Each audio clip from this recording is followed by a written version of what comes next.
Buenas noches, profesora y compañeros. Mi nombre es Carolina Arias y hoy vamos a hablar sobre la fenomenología como metodología de la investigación educativa.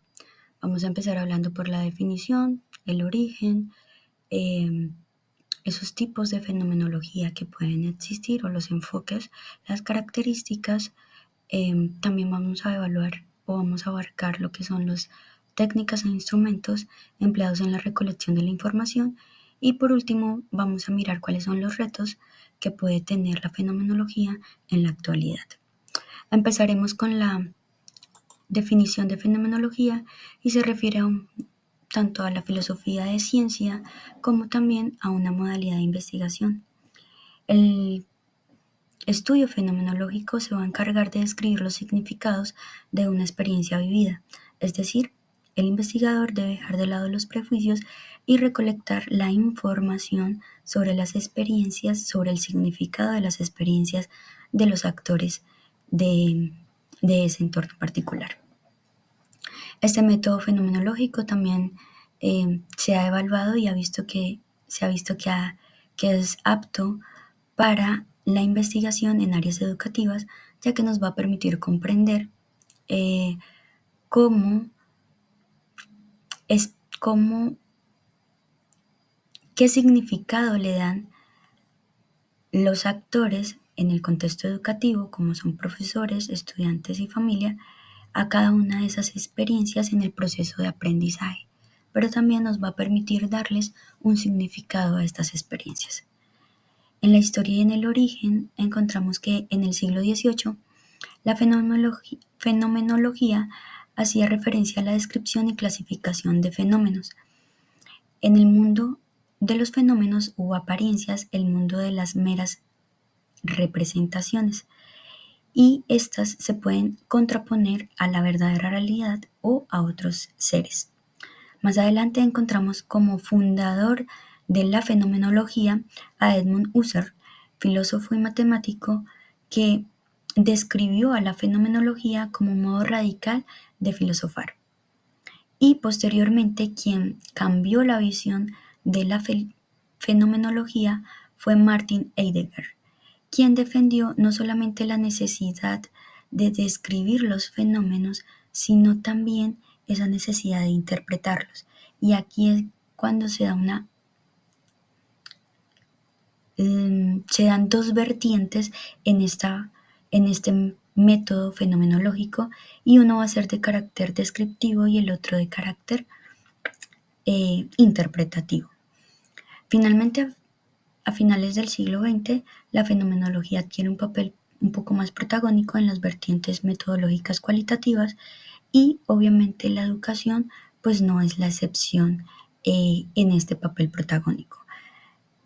¿Por qué? Porque la fenomenología a nivel del área educativa busca poder interpretar esas realidades educativas que se viven en en la cotidianidad.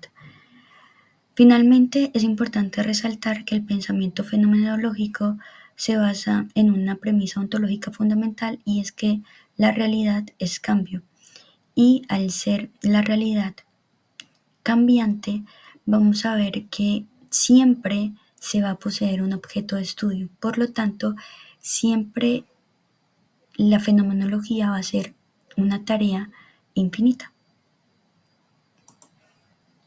En los tipos de fenomenología encontramos que tiene dos enfoques. Un enfoque hermenéutico, en el que está orientada a la experiencia vivida, pero también a la interpretación de esos textos de vida. Entonces va a tener un enfoque reflexivo sobre temas esenciales. Pero también encontramos un enfoque de fenomenología trascendental o psicológica, y es que básicamente se deja un poco de lado esas interpretaciones del investigador para centrarse más en esa descripción de las experiencias de los participantes, esas descripciones que se realizan como si fuera la primera vez. En las características de la fenomenología encontramos que va, como ya se venía mencionando, a priorizar esas experiencias subjetivas inmediatamente como base del conocimiento. Va a estudiar el fenómeno desde la perspectiva de los sujetos y va a tener en cuenta su marco referencial o su contexto. También se va a dar un interés por conocer cómo las personas experimentan e interpretan su mundo social y construyen una interacción en el mismo.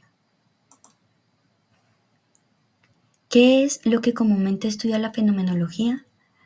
Pues hablamos que busca analizar esas experiencias ingenuas o precientíficas. Y de esta forma, pues su objeto de estudio va a ser desde objetos naturales, culturales, leyes, signos, símbolos, melodías, ensueños, relaciones sociales, entre otros. O sea que básicamente su objeto de estudio es aquello que se pueda investigar desde la experiencia de esos actores principales en un contexto. En el marco epistemológico encontramos que el método fenomenológico le va a dar un rango epistemológico a la ciencia, al considerar las representaciones sociales como una forma de conocimiento social específico, natural, de sentido común y práctico, que se forma a partir de nuestras experiencias, saberes, modelos de pensamiento e información. En las técnicas e instrumentos, la fenomenología va a utilizar un proceso de observación, conversaciones informales y también una entrevista a profundidad. En el proceso de observación, pues este proceso va a permitir al investigador conocer y comprender el fenómeno para poder tener acceso al trabajo de campo de manera general. En las conversaciones informales, estas se pueden hacer de manera tanto individual como grupal y lo que le va a permitir es ganar confianza a ambas partes, tanto al investigador como a los actores que se desean entrevistar. Y esto pues va a ser como un abrebocas a esa entrevista a profundidad que debe ser apoyada por una guía o un libreto que tenga preguntas abiertas que permita ahondar sobre esos temas generales de ese tema a investigar.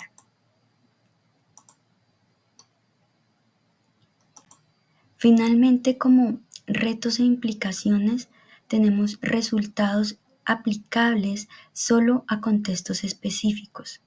Entonces, básicamente no se puede generalizar cada uno de los estudios realizados por fenomenología.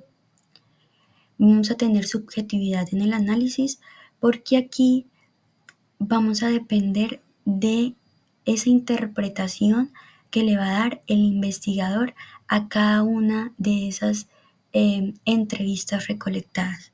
Se va a requerir un análisis profundo y detallado para poder localizar esos patrones en cada una de esas experiencias que se recolectan.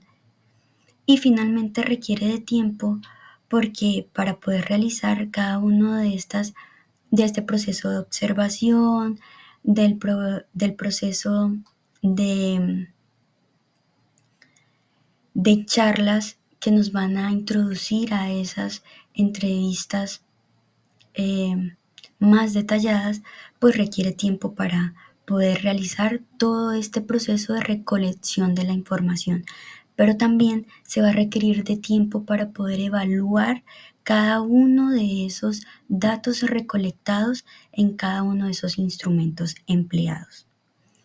Finalmente, las implicaciones es una comprensión profunda sobre las experiencias que va a tener cada uno de los actores en esos contextos específicos a investigar. Se va a revalorizar la voz de los actores porque son ellos a partir de los cuales se va a construir ese conocimiento. Y la fenomenología trabaja con experiencias personales y subjetivas, y al ser un método investigativo que va a trabajar con específicamente esas experiencias personales y subjetivas, es necesario que el investigador genere ese respeto, esa confidencialidad y ese consentimiento informado a cada uno de los actores a quienes va a entrevistar. Gracias.